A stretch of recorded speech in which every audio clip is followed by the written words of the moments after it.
हस्त रेखा को देख करके ये बताने की कृपा कीजिए कि इसके भाग्य में आखिर विधाता ने क्या लिखा है, इसमें क्या गुण है, क्या अवगुण है, आप विचार करके बताइए।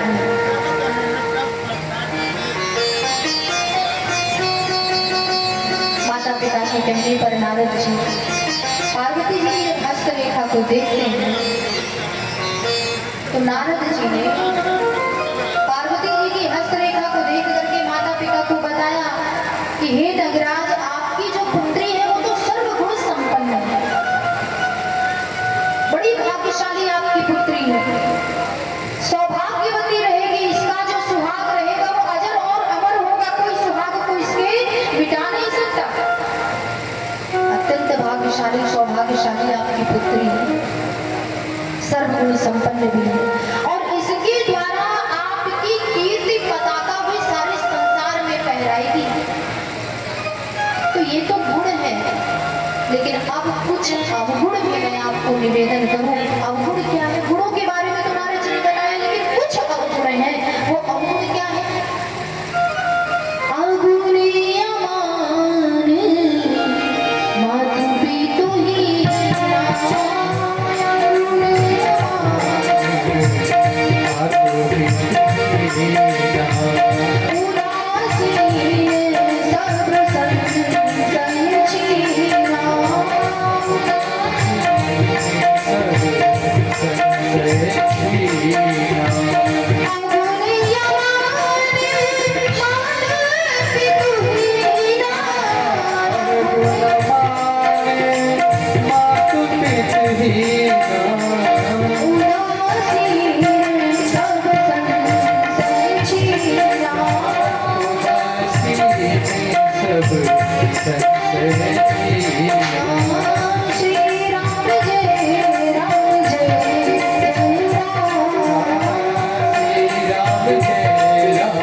उदासीन सब संशय। ये अवगुण है आपकी पुत्री। अगुण आपकी पुत्री का जो पति होगा, विवाह जिसके साथ में होगा, वो माता पिता से हीन होगा, उसके माता पिता का पता ही नहीं होगा, कहां से उसका जन्म हुआ, उत्पत्ति कहां से, कोई नहीं जानता। उसका जो वेश होगा वो भी अमंगलकारी वेशभूषा होगी, एकांकी निवास करने वाला होगा, क्योंकि कहा जोगी जटिल काम मन नगर मंगल में अस स्वामी यही कहा मिले परी रेखा बताती है कि इसका जो पति होगा उसकी वेशभूषा अमंगलकारी होगी, जोगी होगा, जटिल होगा, अमंगल वेश होगा, वेशभूषा बड़ी अमंगलकारी। अस स्वामी यही काम मिले, ऐसा पति इसे प्राप्त होगा। माता पिता का भी पता नहीं,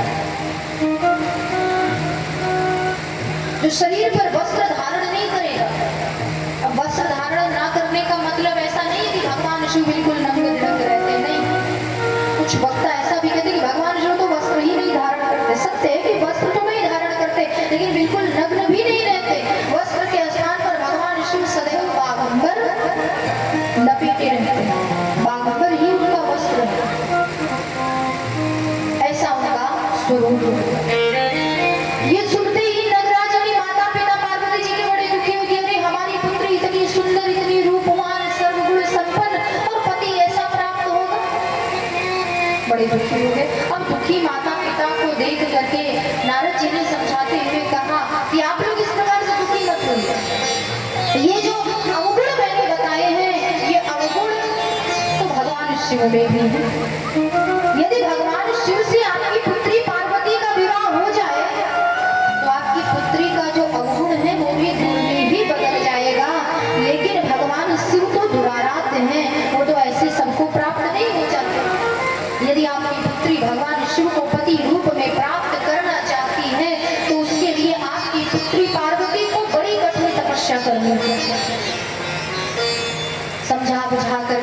पिता को, पार्वती जी को आशीर्वाद लेकर के नारद जी वहां से प्रस्थान करते। नारद जी के जाने के पश्चात माता पार्वती जी अपने माता पिता से आज्ञा मांगती है, निवेदन करती है कि हे माता पिता, अब तो मुझे वन जाने की अनुमति प्रदान करें। वन जाकर के मैं भगवान की तपस्या करूंगा, जिससे भगवान शिव ही मुझे पति रूप में प्राप्त हो। अभी अभी आपने नारद जी के मुंह से सुना ना, समझाने का प्रयास किया माता पार्वती ने अपने माता पिता को, लेकिन माता पिता बड़े दुखी हैं और अपनी पुत्री को जाने नहीं देना चाहते। उन्होंने विचार किया, मेरी कन्या अभी इतनी आयु, इतनी छोटी है, छोटी सी आयु है पार्वती की, इतनी सुंदर, इतनी कोमल महलों में रहने वाली, क्या ये वन में जाकर के तपस्या कर पाएगी? लेकिन किसी प्रकार से माता पिता को समझा बुझा करके माता पार्वती वन में चली गई और वहीं जाकर के तपस्या करने लगी। कई वर्षों तक माता पार्वती तपस्या करती है, कभी जल पी करके, कुछ वर्षों तक बिल्व पत्र का भक्षण करके, बिल्व पत्र खा करके, फल खा करके, इत्यादि प्रकार से माता पार्वती ने बड़ी कठिन तपस्या ऐसी की कि तपस्या माता पार्वती की घोर तपस्या पूर्ण हो गई। तपस्या जब पूर्ण हुई तो आकाशवाणी, भयं मनोरथ सुफल तब सुनि गिरिराज कुमार, परिहर दुषह कलेश सब, अरे अब मिली है त्रिपुरा, अब मिली है त्रिपुरा। भयं मनोरथ सुफल तब सुनि गिरिराज, परिहर दुषह कलेश अब, हे गिरिराज कुमारी, हे पार्वती, आपकी तपस्या तो पूर्ण हो चुकी है, अब अपने दुख का परित्याग कर लीजिए, मन को प्रसन्न कर लीजिए और यही सत्य है कि भगवान शिव ही आपको पति रूप में प्राप्त होंगे। दुख का परित्याग आकाशवाणी हुई, माता की तपस्या पूर्ण हो गई। अब ये कथा कौन सुना रहा है? कल की कथा में ही मैंने निवेदन किया कि प्रयागराज तीर्थ में ये कथा याज्ञवल्क्य ऋषि भरद्वाज ऋषि को श्रवण करा रहे हैं। आज याज्ञवल्क्य ऋषि भरद्वाज ऋषि से कहते हैं कि हे ऋषिवर, अभी तक आपने देवी जगत जननी जगदम्बा के चरित्र को सुना, अब आप भगवान शिव के चरित्र को जरा सुनो। अब भगवान शिव का चरित्र कैसा है? जब से सती जी ने अपने शरीर का परित्याग किया, तब से भगवान शिव बड़े दुखी रहने लगे, क्योंकि वास्तव में सती जी परम भक्तमती थी और भगवान शिव सती जी से बहुत प्रेम करते थे। अब पत्नी के जाने के बाद, सती जी के जाने के बाद भगवान शिव ने मानो वैराग्य धारण कर लिया था। यत्र तत्र संसार में भगवान शिव विचरण करते, जगत का कल्याण करते, लोगों का कल्याण करते, और कहीं भी यदि हरि कथा होती, राम कथा होती, तो किसी न किसी रूप में जाकर के भगवान शिव भगवान की कथा को श्रवण करते। यही भगवान शिव की मानो दिनचर्या बन चुकी है। समय धीरे धीरे व्यतीत हो गए। इधर राम जी अपने मन में विचार करते, भगवान शिव की ऐसी स्थिति को देख करके भगवान राम भी बड़े दुखी थे और मन में विचार करते कि यद्यपि मेरे अंदर इतनी शक्ति है, मैं चाहूं तो भगवान शिव और माता पार्वती का पुनः मिलन करा सकता हूं, जिससे भगवान शिव का दुख भी दूर हो जाएगा। क्योंकि राम जी तो जानते हैं कि माता पार्वती कोई और नहीं, स्वयं माता सती ही है, जिन्होंने शरीर त्याग करके नया शरीर धारण किया, तो दोनों को मैं मिला सकता हूँ। और राम जी भी जानते हैं कि जब तक मैं जाकर के नहीं कहूंगा, भगवान शिव कभी भी माता पार्वती से विवाह नहीं करेंगे। इसी भाव के साथ आज प्रभु श्री राम जी भगवान शिव के पास पहुंच गए, कैलाश पर प्रकट हुए।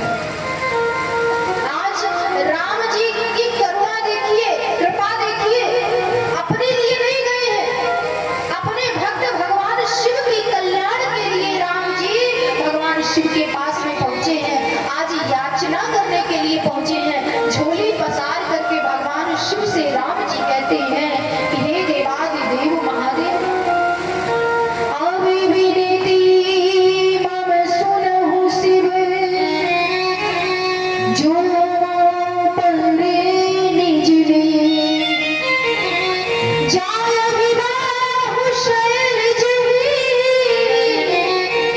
यहाँ वरी मांगे हुदी हे शिव अब विनती मम सुनो शिव जो पर निज ने जाय विवाह शैल जी यावर मांगे देव। मैं आपसे केवल एक वरदान मांगने आया हूँ, आपसे झोली पर पसार करके मैं आपसे याचना करने के लिए आया। याचना क्या है? यदि आप मुझ पर प्रसन्न है, अब विनती मम सुनो से मैं आपके सामने विनती करता हूँ। जो पर निज ने यदि आप मुझसे प्रेम करते हैं, स्नेह करते हैं, स्नेह करते हैं, तो आज मुझे केवल एक वरदान दीजिए कि आप हिमालय राज की पुत्री माता पार्वती, जिन्होंने आपको पति रूप में प्राप्त करने के लिए बड़ी कठिन तपस्या भी कर चुकी है, अब वो सती नहीं रह गई। सती जी ने ही अपने शरीर का परित्याग करके नया शरीर धारण किया और उन्होंने आपको पति रूप में प्राप्त करने के लिए बहुत कठिन तप किया। यदि आपने इस जन्म में उनको पत्नी के रूप में स्वीकार नहीं किया तो पुनः अपने शरीर का परित्याग कर देंगे, लेकिन किसी और के साथ में वो विवाह नहीं करेंगे। इसलिए आज मैं आपसे याचना करने के लिए आया हूँ, विनती करने के लिए आया हूँ कि आप माता पार्वती से विवाह करेंगे, ऐसा मुझे वरदान दे दीजिए।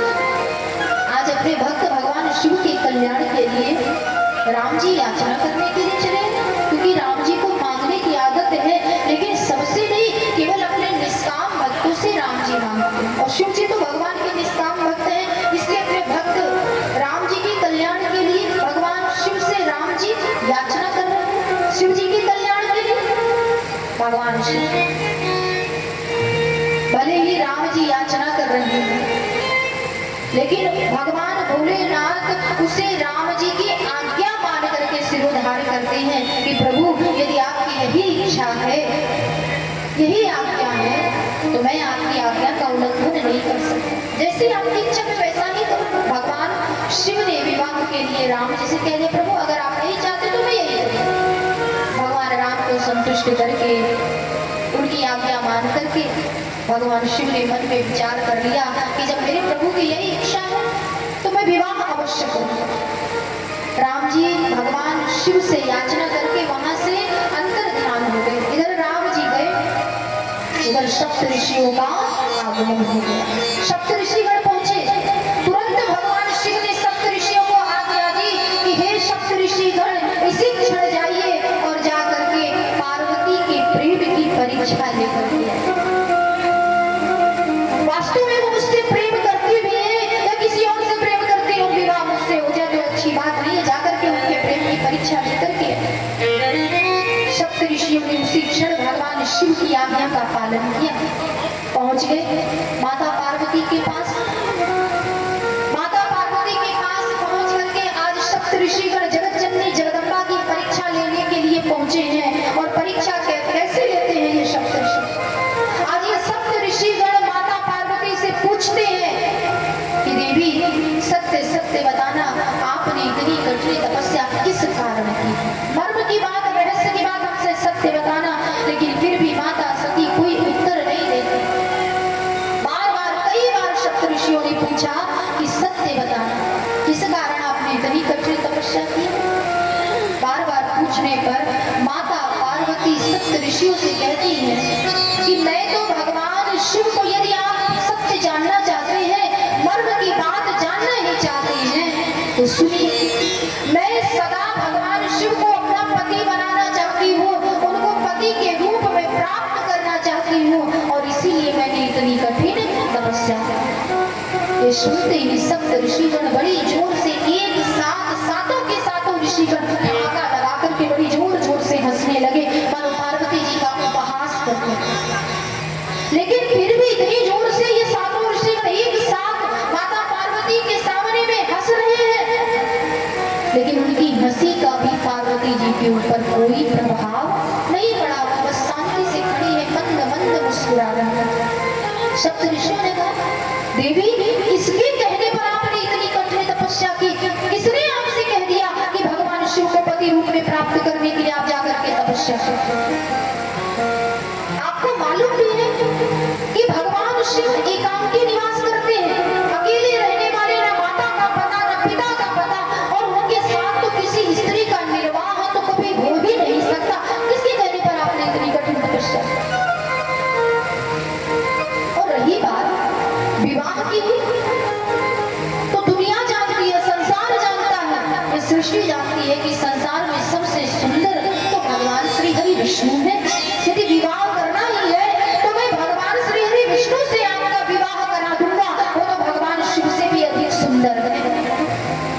शिव से, भगवान शिव को छोड़ करके यदि भगवान विष्णु से विवाह हो गया तो आपका तो उद्धार हो जाए। लेकिन माता पार्वती ने हाथ जोड़ करके सप्त ऋषियों से कहा कि हे सप्त ऋषिगण, आज मैं आपसे एक बात कहना चाहती हूँ, आपके इस प्रश्न का उत्तर देना चाहती हूँ। आपने कहा भगवान शिव से भी सुंदर भगवान विष्णु, लेकिन एक बात याद रखिएगा, हम जिससे सच्चा प्रेम करते हैं, वास्तव में हम जिससे सच्चा प्रेम करते हो, वो चाहे जैसा हो, गोरा हो, काला हो, कितना भी कुरूप क्यों ना हो, हमें उससे लेना देना नहीं होता। हम जिससे सच्चा प्रेम करते वही हमारे लिए सर्वोपरि है, वही हमें सबसे सुंदर प्रतीत होता है। तो भगवान शिव से सुंदर तो मुझे कोई लगता ही नहीं, भगवान शिव ही मेरे लिए सब कुछ है। उनको छोड़ करके मैं भगवान विष्णु से विवाह क्यों करूं? और दूसरी बात, उदाहरण देते हुए माता पार्वती ने कहा, जैसे श्रावण के महीने में यानी सावन के महीने में जब तेज वर्षा होती है, नदियों का जल बड़ी तीव्र गति से बहता है, नदियों में भी जब बाढ़ आ जाती है तो श्रावण के महीने में उन बहती हुई नदियों का जल जब समुद्र में जाकर के मिलता है और कोई उस बहती हुई नदियों के जल को सूप से रोकने का प्रयास करे, तो आप बताइए क्या नदी के उस बहते हुए जल को सूप से रोका जा सकता है? क्या ये संभव है? ये तो संभव ही नहीं है। उसी प्रकार से किसी के प्रति किसी के बढ़ते हुए प्रेम को रोकना वो भी असंभव है, प्रेम को रोका नहीं जा सकता। तो भगवान शिव ही मेरे लिए मेरे सारा सर्वस्व है, वही मेरे लिए सब कुछ है। उनको छोड़ करके मैं किसी और से विवाह तो स्वप्न में भी नहीं सोच सकती मैं करूँ। और अभी आपने कहा ना कि भगवान शिव एकांगी निवास करने वाले हैं, जिनका वेशभूषा भी बड़ी अमंगलकारी है, जिनके साथ स्त्री का निर्वाह नहीं होता, ये बात आपने मुझसे अब बताई है। तो सुनिए, मैंने तो अपने गुरुदेव नारद जी के कहने पर इतनी कठिन तपस्या की, और ये बात तो मेरे गुरुदेव ने मुझे पहले ही बता दिया जो आप अब बता रहे हैं। लेकिन फिर भी मुझे मेरे गुरुदेव के वचनों पर पूर्ण विश्वास है, गुरु के ऊपर मुझे पूर्ण विश्वास है। और मैं अपने कानों से अपने गुरु की निंदा तो सुन ही नहीं सकती, क्योंकि जब गुरु के बारे में, नारद जी के बारे में सप्त ऋषियों ने सुना तो सप्त ऋषि नारद जी की ही निंदा करने लगे, गुरु की ही निंदा करने लगे। गुरु निंदा जैसे ही पार्वती जी के सामने गुरु की निंदा जब ये सप्त ऋषिगण करने लगे तो उनको रोकते हुए टोकते हुए कह दिया कि मैं आपसे निवेदन करती हूँ, मैं सब कुछ सुन सकती हूँ, लेकिन कोई मेरे गुरु की निंदा करे ये मैं कभी सहन नहीं कर सकती। मुझे तो मेरे गुरुदेव पर पूर्ण विश्वास है। जो बात आपने अब बताई मेरे गुरुदेव ने मुझसे बहुत पहले वो बता चुके थे, और उन्हीं के वचनों को मैंने सत्य मान करके भगवान शिव को पति रूप में प्राप्त करने के लिए कठिन तपस्या की। अब एक बात याद रखिएगा आप समस्त ऋषिगण, कि मेरा घर बसे या उजड़ जाए मुझे उसकी चिंता नहीं है, लेकिन गुरुदेव के वचनों को मैं छोड़ नहीं सकती। गुरुदेव के वचन मेरे लिए सदैव वो कभी असत्य नहीं हो सकते।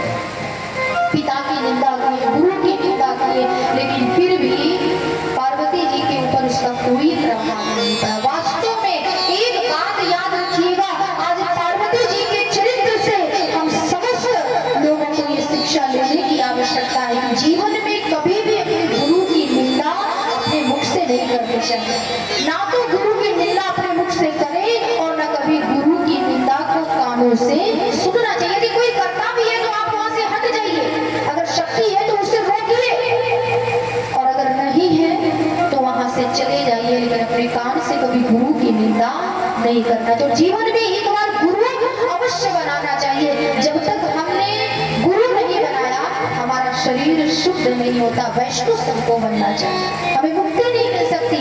अब गुरु मंत्र का क्या नियम है, क्यों गुरु मंत्र लिया जाता है, आगे की कथा में या कल की कथा में मैं निवेदन करूंगी।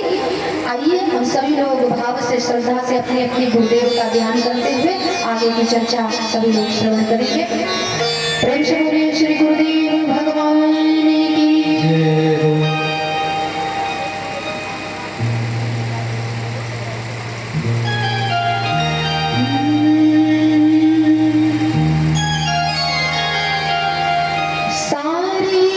तीर्थ धाम आपके चरणों में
आपके चरणों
सप्तऋषियों से कहते हैं कि मैं सब कुछ सहन कर सकती हूँ, सब कुछ सुन सकती हूँ, जो कहना है आप मुझे कह लीजिए। लेकिन आपसे एक ही निवेदन है, हे सप्तऋषिगण, मेरे गुरुदेव के विषय में आप पूछना, मैं उनकी निंदा नहीं सुन सकती अपने कानों से। आज माता पार्वती के चरित्र से हमें शिक्षा लेने की आवश्यकता है कि कभी भी अपना इष्ट परिवर्तन, इष्ट सदैव एक होना चाहिए, आराध्य एक होना चाहिए। श्रद्धा सब में रखिए, कोई भी देवता हो सबको प्रणाम कीजिए, सब में श्रद्धा रखिए, लेकिन आपके जो आराध्य हैं, आपके जो इष्ट देवता हैं, उनको कभी भी परिवर्तित नहीं करना चाहिए कि आपके इष्ट देवता आज राम जी हैं तो कल आप राम जी को छोड़ करके हनुमान जी को इष्ट बनाएं। यदि आज आपके इष्ट देवता भगवान शिव हैं तो आप भगवान शिव को छोड़ करके मन में आया तो आपने दुर्गा माता को इष्ट बना लिया। इष्ट परिवर्तन कभी नहीं करना चाहिए और जीवन में कभी भी गुरु का भी परिवर्तन नहीं करना चाहिए। एक बार हमने जिससे गुरु दीक्षा ले ली, गुरु मंत्र ले लिया, तो गुरु सदा के लिए फिर वही होना चाहिए, किसी दूसरे को फिर गुरु नहीं बनाना चाहिए। इसलिए गुरु का भी चुनाव करें तो सोच समझ करके करें, ऐसे ही नहीं कि किसी से भी हमने गुरु दीक्षा ले ली, गुरु मंत्र ले ली। इन बातों का आप ध्यान रखें।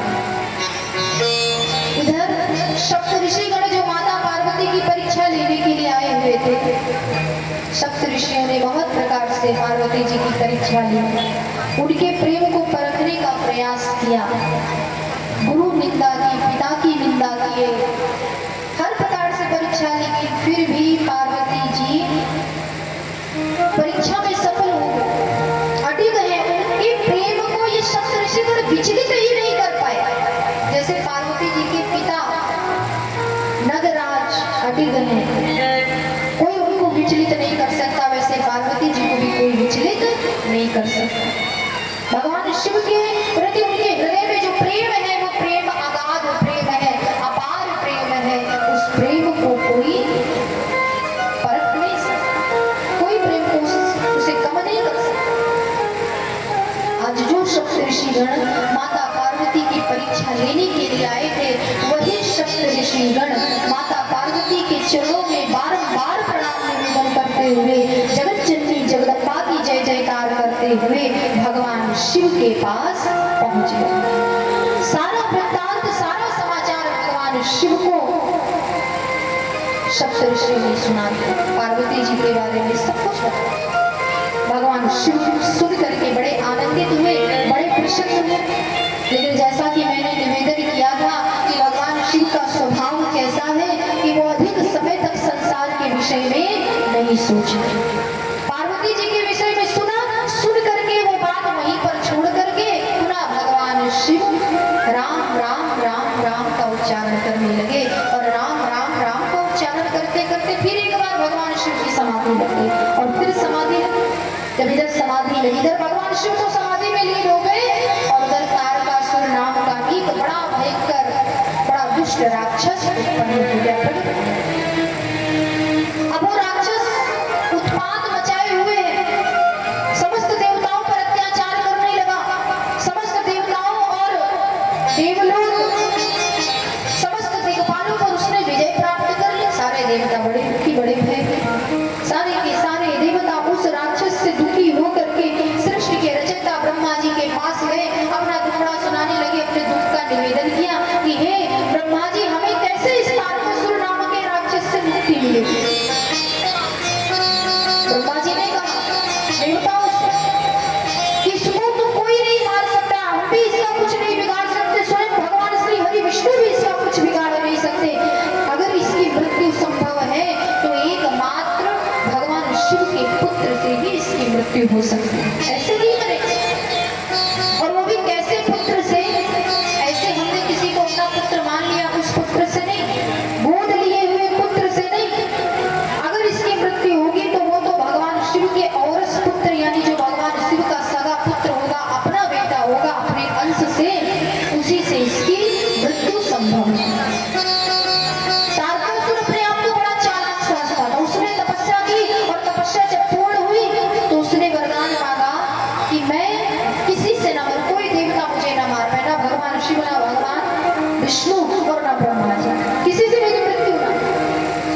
अगर मेरी मृत्यु हो तो एकमात्र भगवान शिव के पुत्र से ही मेरी मृत्यु हो, क्योंकि वो अपने आप को चालाक समझता था। वो सोचता था कि पत्नी तो है नहीं, जब पत्नी नहीं तो पुत्र कहां से होगा, और जब पुत्र ही नहीं होगा तो मेरी मृत्यु भी नहीं। बड़ा प्रसन्न था तारकासुर। लेकिन ब्रह्मा जी ने जब देवताओं को बताया कि भगवान शिव के पुत्र से ही और पुत्र से ही होगी। तो देवतागण बड़े दुखी में ब्रह्मा जी से कहने लगे कि हे सृष्टि के रचयिता ब्रह्मा जी, यदि इस राक्षस की मृत्यु भगवान शिव के पुत्र से होगी तो भगवान शिव का तो विवाह ही नहीं हुआ, और जब तक विवाह नहीं होगा पुत्र की तो बात ही बहुत दूर की। ब्रह्मा जी ने कहा अभी तो भगवान शिव समाधि में है, अब तो आपकी कार्य की सिद्धि स्वयं कामदेव ही कर सकते हैं, और यदि भगवान शिव को समाधि से उठाना है तो आप लोग कामदेव के पास जाइए, निवेदन कीजिए, कामदेव ही भगवान शिव की समाधि भंग करें।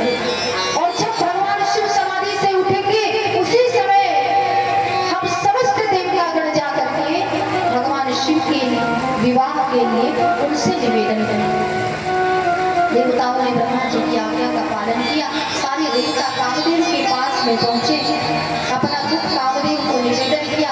कामदेव देवताओं के दुख को सुन करके और जगत कल्याण के लिए, देवताओं के कल्याण के लिए कामदेव ने देवताओं की बात मानी। उसी समय कामदेव अपने साथियों के साथ में पलायन कर गया। काम का ऐसा प्रभाव पड़ा कि संसार के जितनी भी स्त्रियां हैं वो संसार को पुरुष में देखने लगी, और संसार के जितने भी पुरुष हैं वो संसार को स्त्री में देखने लगे। ऐसा काम का प्रभाव, कोई काम के प्रभाव से बच नहीं पाया। काम ने उसी समय कैलाश पर पहुंचा। एक विशाल काय कैलाश पर आम का वृक्ष था। उसी आम के वृक्ष में आम की जो पल्लव थी, जो लता पताएं थी, वहीं पर कामदेव छुप गया और छुप करके पुष्पों का बाण भगवान शिव के ऊपर चला दिया। वो पुष्पों का बाण जैसे ही भगवान शिव को जाकर के लगा, बाण लगते ही भगवान शिव की समाधि भंग हो गई। समाधि जब भंग हुई, भगवान शिव का नेत्र खुला, इधर उधर देखने लगे। आम्र पल्लव के पीछे जब काम को भगवान शिव ने देखा तो देखते ही समझ गए कि इसी ने मेरी समाधि को भंग किया है, और भगवान शिव से क्रोधित हुए। क्रोधित होकर के भगवान शिव ने अपना तीसरा नेत्र खोल दिया। जैसे ही तीसरा नेत्र भगवान शिव ने खोला, उसी समय उसी स्थान पर उसी क्षण कामदेव चल करके भस्म हो गया। प्रेम से बोलिए देवाधिदेव महादेव भगवान भोलेनाथ की।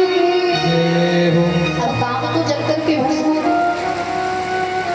कामदेव की पत्नी है रति, जिसका नाम रति। रति को पता चला कि भगवान शिव ने मेरे पति कामदेव को जला करके भस्म कर दिया। तो रति रोते हुए, विलाप करते हुए, करुण क्रंदन करते हुए भगवान शिव के पास में पहुंची और भगवान शिव से कहने लगी कि मेरे पति ने ऐसा कौन सा अपराध किया कि जिस कारण आपने मेरे पति को ही जला करके भस्म कर दिया। अरे आपने तो मेरा सुहाग ही उजाड़ दिया, मेरे पति को ही मुझसे छीन लिया। रति रोते हुए भगवान शिव से उलाहना देने लगे कि मेरे पति ने जो कुछ भी किया, आपकी समाधि को भंग किया, इससे मेरे पति का क्या दोष था? मेरे पति ने तो देवताओं के हित के लिए, देवताओं के कल्याण के लिए मेरे पति ने ऐसा किया, और आपने मेरे स्वामी को मेरा सुहाग उजाड़ दिया, मेरे पति को जला करके भस्म कर दिया। भगवान शिव ने रति को समझाया कि देवी रति, इस प्रकार से विलाप मत करो, होने को कोई टाल नहीं सकता है। भगवान की यही इच्छा थी, सो ऐसा हुआ।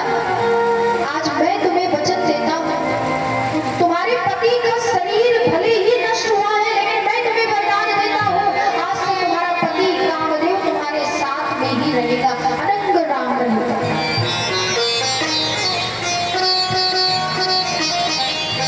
तुम अपने पति से अपने मन की इच्छा, अपने मन की बात बोल सकती हो, वो तुम्हारी बातों को सुनेगा, तुम उसकी बातों को सुनोगी, अपना सुख दुख अपने पति से बता सकती हो, लेकिन इसका शरीर तुम इस जन्म में तो अपने पति को प्राप्त नहीं कर पाओ। कुछ समय के लिए प्रतीक्षा करनी होगी।